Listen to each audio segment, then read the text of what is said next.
আসসালামু আলাইকুম everyone, welcome back to my channel. আশা করি সকলে ভালো আছেন। আমার রান্নাঘরের আজকের রেসিপি ডাল দিয়ে পুঁইকলি রান্নার রেসিপি। তো কি করে সবচেয়ে মজার এবং সেরা স্বাদের পুঁইকলি রান্না করবেন সেটা জানতে হলে পুরো ভিডিওটি না টেনে দেখতে হবে। তো একটি লাইক দিয়ে ভিডিওটি শুরু করা যাক। এখানে আমি পুঁইকলি নিয়েছি আধা কেজি পরিমাণ। পুঁইকলিগুলোকে আমি এরকম করে ছোট ছোট করে কেটে নিয়েছি। এগুলো ডাটা সহ নিয়েছি আমি এবং ভালো করে ধুয়ে নিয়েছি। এখানে কাঁচা এবং পাকা দুই ধরনের পুঁইকলি আছে। প্রথমে কড়াইতে নিয়ে নিয়েছি সয়াবিন তেল হাফ টেবিল চামচ পরিমাণ। তেলটা গরম হয়ে গেলে রসুন কুচি দিয়ে দিয়েছি, সাথে পেঁয়াজ কুচি দিয়ে দিয়েছি। রসুন কুচি আর পেঁয়াজ কুচি ভালো করে ভেজে নেব ব্রাউন কালার হয়ে যাওয়া পর্যন্ত। এরপর এখানে আমি হলুদের গুঁড়া নিয়েছি 1 থেকে 2 চা চামচ, ধনিয়ার গুঁড়া নিয়েছি 1 থেকে 2 চা চামচ এবং লাল মরিচের গুঁড়া নিয়েছি হাফ টেবিল চামচ, লবণ নিয়েছি 1 থেকে 2 চা চামচ। মশলাটাকে কিছুক্ষণ তেলের সাথে নেড়েচেড়ে ভেজে নেব 2-3 মিনিট। এভাবে ভেজে নেওয়ার পর এখানে আমি হাফ কাপ পরিমাণ পানি অ্যাড করে দিয়েছি এবং মশলাটাকে ঢাকা দিয়ে রেখে লো আঁচে 2-3 মিনিটের মতন কষিয়ে নিয়েছি।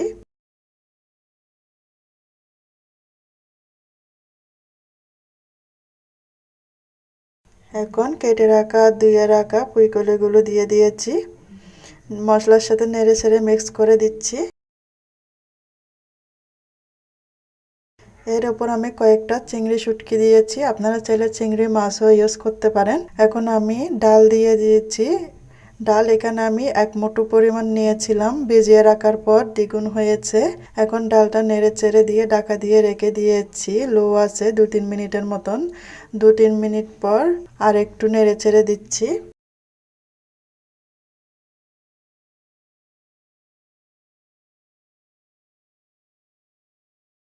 এখন ঢাকা দিয়ে রেখে দেব লো আছে আরো 2-3 মিনিট।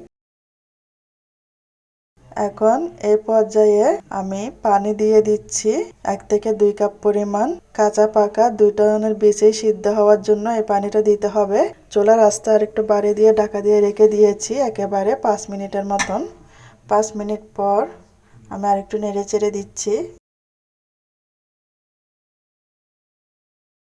এই পর্যায়ে এখানে আমি কাঁচামরিচ দিয়ে দিয়েছি এবং ধনিয়া পাতা দিয়ে দিয়েছি।